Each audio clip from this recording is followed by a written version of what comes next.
Salut YouTube, bienvenue dans une nouvelle vidéo de déballage. Aujourd'hui, je vous présente une réplique qui m'a été généreusement envoyée par Ares. Il s'agit du VZ58M et il s'agit d'une nouvelle déclinaison de VZ58 qui vient agrandir la gamme des VZ58 de chez Ares. Il y avait déjà des VZ58 dans le catalogue de Ares qui existent déjà depuis quelques années. C'est des répliques, j'aurais bien voulu les montrer sur ma chaîne mais j'avais jamais eu l'occasion. Et donc là, avec la sortie de cette nouvelle variante, eh bien, ça me donne une occasion de vous la montrer et j'en suis très content. Je remercie chaleureusement Ares pour m'avoir envoyé cette réplique. Donc à l'heure où je fais cette vidéo, la réplique n'est pas encore sortie, donc je ne sais pas exactement quel sera son prix. Pour info, les VZ58 qui existent déjà, ils sont aux alentours de 250 USD, donc je pense que ce modèle coûtera à peu près le même prix. Et donc sans plus attendre, on va ouvrir la boîte. Boîte qui manifestement est extrêmement sommaire. Alors je pense que ça vient du fait que j'ai reçu... peut-être pas un prototype, je vais pas utiliser le mot prototype, mais je pense que eh bien, la boîte n'est pas encore la version finale. De la même façon, on va regarder tout de suite à l'intérieur. Hop, donc à l'intérieur, j'ai la réplique, j'ai le chargeur iCap d'origine et j'ai une tigette de nettoyage / débourrage. En revanche, je n'ai pas de mode d'emploi. Or, je pense que le modèle final aura un mode d'emploi. Donc, on va sortir la réplique et le chargeur. Hop, on va mettre le chargeur. Et donc voilà le VZ58M de chez Ares. Donc comme je disais, c'est une nouvelle déclinaison de VZ58 qui vient agrandir la gamme des VZ58 de chez Ares, mais c'est des modèles qui étaient déjà disponibles. Et la grosse différence qu'il y a avec les modèles précédents, c'est simplement que ce modèle vient avec d'origine avec certains des accessoires qui étaient disponibles en option. Il y a, si je ne vous dis pas de bêtises, deux accessoires en particulier. Nous avons ici, nous n'avons plus la crosse d'origine du VZ58 qui est une crosse un peu minimaliste qui peut se plier sur le côté. À la place, nous avons un tube de crosse fixe sur lequel on a cette crosse, une crosse de chez Ares dont là tout de suite je ne me rappelle pas du nom. Et nous avons non plus un système qui vient utiliser les chargeurs de VZ58 comme les VZ58 d'origine. À la place, nous avons un magwell un petit peu différent qui lui vient accueillir des chargeurs type M4 AEG standard. Donc en l'occurrence ces deux éléments, ils étaient disponibles en option pour les VZ58 qui étaient déjà présents dans le catalogue de chez Ares. Mais en gros la différence avec ce VZ58M, c'est que ces deux éléments viennent d'origine avec la réplique. Alors par où commencer? On peut discuter un petit peu du vrai déjà. Donc le VZ58, qu'est-ce que c'est? Alors, il faut remettre les choses dans leur contexte. Donc c'est la fin des années 50, c'est l'URSS, c'est les pays du pacte de Varsovie. Il y a une normalisation qui se fait au niveau de l'armement utilisé par les pays du pacte de Varsovie, où tout le monde va se mettre à utiliser de la Kalachnikov et du calibre en 7,62 par 39. Tous, non, un petit pays qui s'appelle la Tchécoslovaquie, ne va pas utiliser des Kalachnikov, mais ils vont utiliser des VZ58. VZ58, donc le 58 dans le nom du VZ58, c'est tout simplement l'année de mise en service. Et contrairement à ce qu'on pourrait penser de prime abord, le VZ58 n'est pas une copie d'AK-47 ou une AK-47 fabriquée sous licence ou que sais-je encore. C'est vraiment une arme à part qui au final ne partage absolument rien avec l'AK-47 d'origine, sinon le calibre, puisque ce sont toutes les deux des armes en 7,62 par 39. Mais à côté de ça, même au niveau mécanique par exemple, ça n'est pas pareil, où le VZ58, il utilise un système par court-recul de piston. Donc là on peut voir qu'il a été plus ou moins reproduit sur le système de chez Ares. Ici on a une petite moulure qui vient reproduire le piston d'origine. Et l'idée c'est que lorsque vous tirez une cartouche, vous avez des gaz qui remontent par ici et ça vient donc pousser un petit piston sur une toute petite distance, sur peut-être 1,5 cm ou 2 cm, mais ça va le faire de façon tellement sèche et puissante, on va dire que ça va envoyer tout l'ensemble mobile en arrière et ça va donc enlever l'étui vide de la chambre, éjecter l'étui vide, et lorsque la culasse revient en avant, et bien ça va mettre une nouvelle cartouche dans la chambre et ainsi de suite. L'un des éléments caractéristiques du VZ d'ailleurs, c'est le top cover, où là où sur une Kalachnikov vous avez une ouverture sur le côté comme ça qui permet aux étuis vides d'être éjectés. Sur le VZ58, c'est carrément toute la partie supérieure du top cover qui vient se découvrir de cette façon-là. D'ailleurs sur les variantes un peu modernes du coup c'est un petit peu compliqué parce qu'on ne peut pas mettre de rail ici, on est obligé juste de mettre un rail là par exemple. Mais bon, c'est un détail. Et par ailleurs, encore une fois, malgré la ressemblance avec avec les Kalachnikov, les chargeurs de VZ58 sont des chargeurs propriétaires. Les VZ58 ne peuvent pas mettre des chargeurs d'AK dessus, et inversement. Donc là, de toute façon, on a une version qui utilise des chargeurs de M4 type 556. On peut également considérer que ça n'est pas une invention d'Ares. Il y a des VZ58 modernes qui existent et qui ressemblent à ça, pour le coup, avec exactement ce magwell, avec une compatibilité avec les chargeurs de M4 et en calibre 556.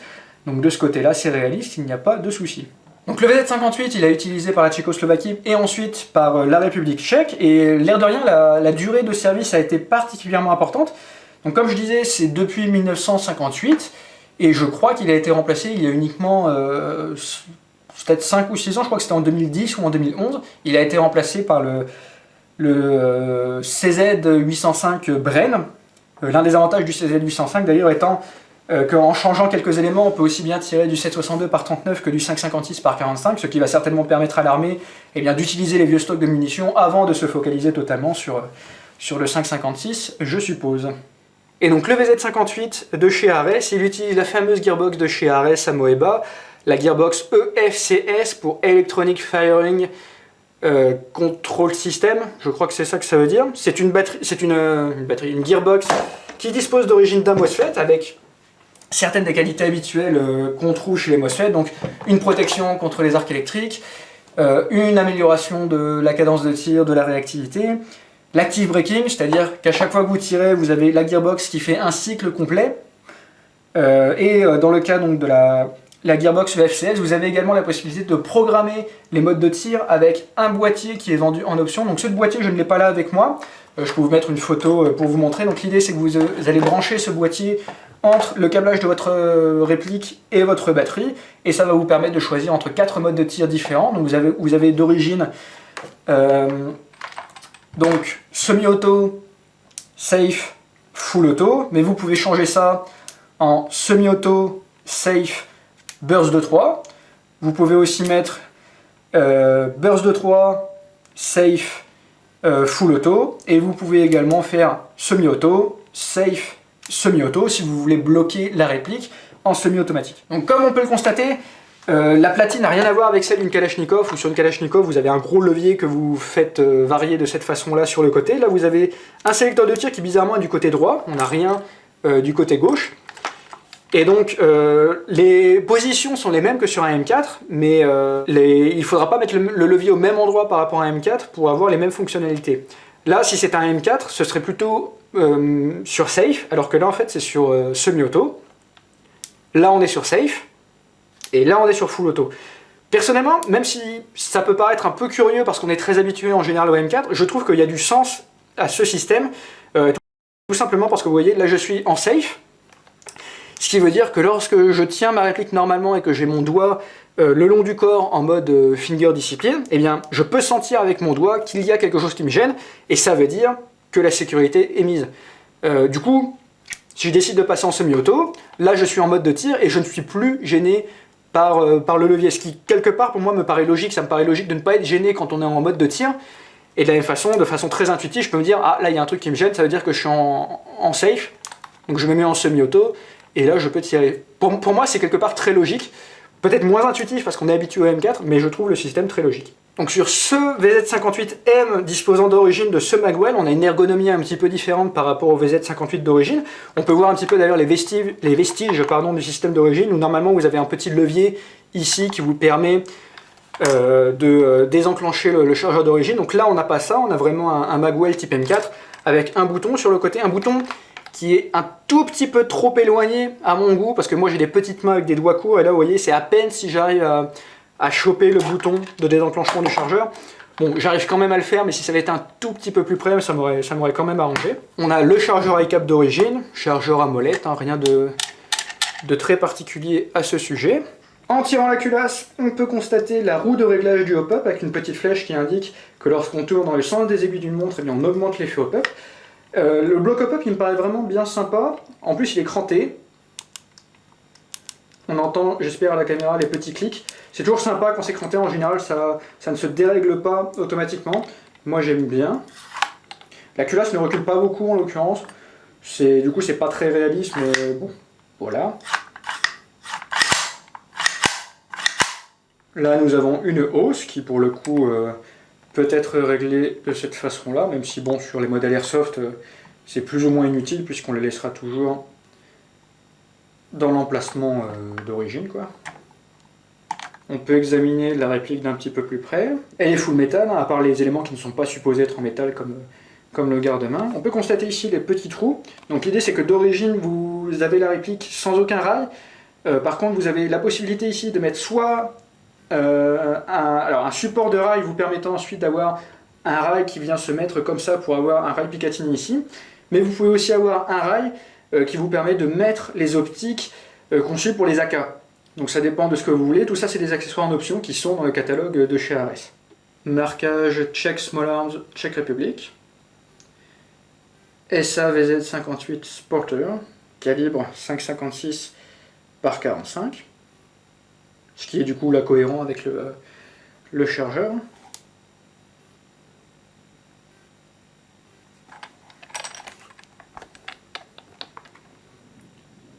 La crosse qui pour le coup là est une crosse Amoeba.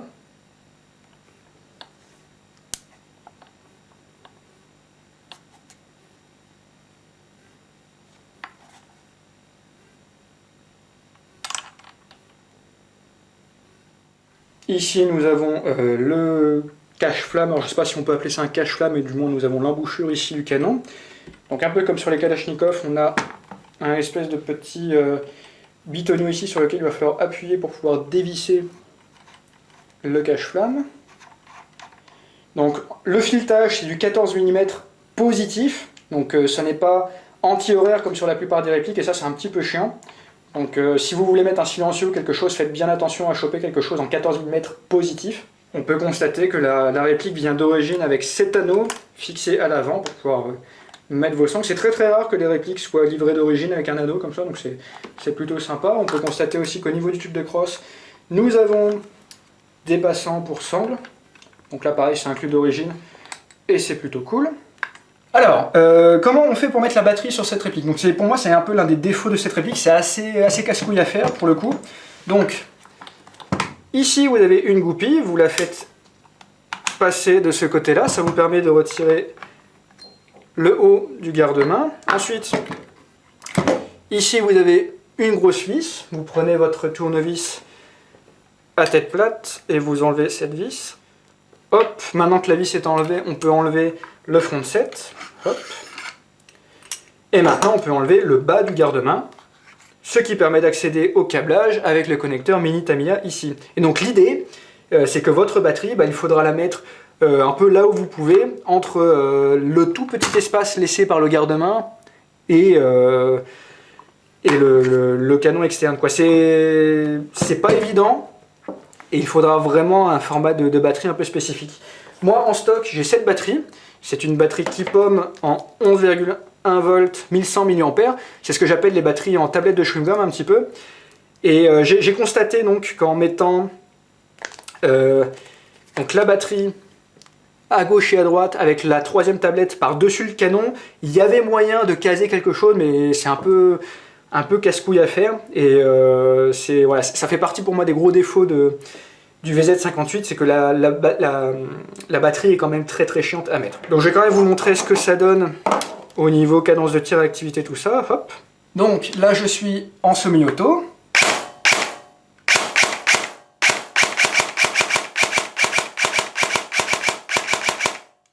Donc c'est très réactif de ce côté-là, il n'y a pas de souci. Là à la verticale, je suis en safe. Et là en full auto. C'est très honnête, hein, de ce côté-là, il n'y a pas de souci. Et donc l'un des avantages du MOSFET de l'Active Braking, c'est que contrairement à un AEG qui n'a pas d'Active Braking, où de temps en temps vous allez avoir le piston qui va un peu se bloquer à mi-course, là à chaque fois ça fait un cycle complet. Ce qui fait qu'à chaque fois que vous tirez, vous avez toujours exactement le même cycle qui se produit, et c'est quand même bien agréable. Alors cet emplacement de batterie est d'autant plus, je dirais, dommage sur cette nouvelle version de VZ58M, parce que maintenant, eh bien, on a un tube de crosse.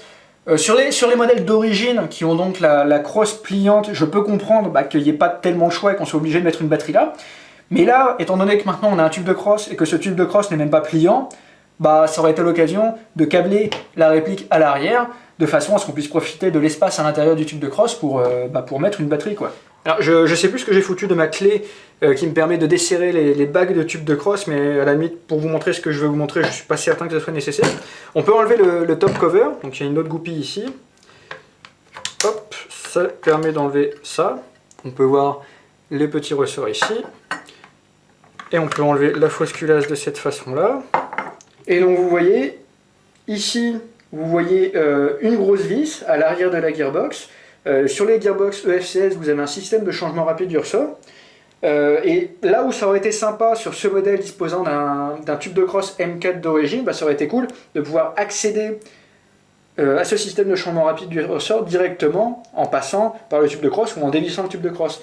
Le problème, c'est que le corps ici ne permet pas de directement dévisser cette vis permettant d'accéder au spring-in. Ce qui veut dire que vous avez effectivement un système de changement rapide du ressort, mais pour pouvoir y accéder, il faut absolument enlever la gearbox. Et ça, pour le coup, c'est un petit peu dommage.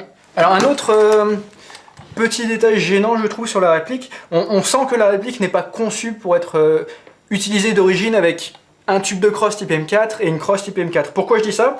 Parce que quand j'essaye d'épauler la réplique de cette façon-là et que j'essaye d'utiliser les organes de visée, j'ai vraiment besoin de coller beaucoup ma joue. Je vais essayer de vous montrer comme ça. Et là je suis pas en train d'exagérer, il faut absolument que je mette ma joue comme ça pour pouvoir voir correctement ma ligne de mire. Et du coup c'est pas forcément très pratique. Et avec un masque stalker ou quoi, une protection de visage, je suis pas certain que je puisse utiliser les organes de visée d'origine. Alors que pour le coup, le VZ58 d'origine, donc celui avec la crosse qui va se plier sur le côté, j'ai pas ce souci-là, quoi. En somme, voilà, je crois que j'ai dit à peu près tout ce que j'avais à dire à propos de ce VZ58M de chez Ares, donc une nouvelle variante un petit peu américanisée, j'ai envie de dire, du VZ58 qui était déjà disponible chez Ares. Une réplique, franchement, qui en soi je trouve très sympa, tant au niveau de l'esthétique, de l'apparence, parce que c'est pas une EM4, c'est pas une AK, donc vous avez vraiment une réplique un petit peu originale. Et la réplique elle-même, avec la gearbox EFCL, donc, qui est une excellente gearbox, on a une bonne réactivité, une bonne cadence de tir, des performances d'origine qui sont tout à fait acceptables. Personnellement, je trouve que c'est juste un petit peu dommage qu'il n'ait pas profité de cette variante avec tube de crosse et cross M4, et bien pour faire un modèle du coup qui serait câblé à l'arrière avec la batterie qui se mettrait dans le tube de crosse, ça aurait été vraiment un gros avantage de ce modèle. Là, on est obligé de mettre la batterie dans le garde-main, il n'y a pas beaucoup de place, c'est un peu chiant à installer, mais bon, ça reste néanmoins faisable, hein. Voilà, je vous remercie d'avoir regardé cette vidéo, je vous dis à la prochaine fois pour la vidéo de tir, et d'ici là, portez-vous bien. Salut!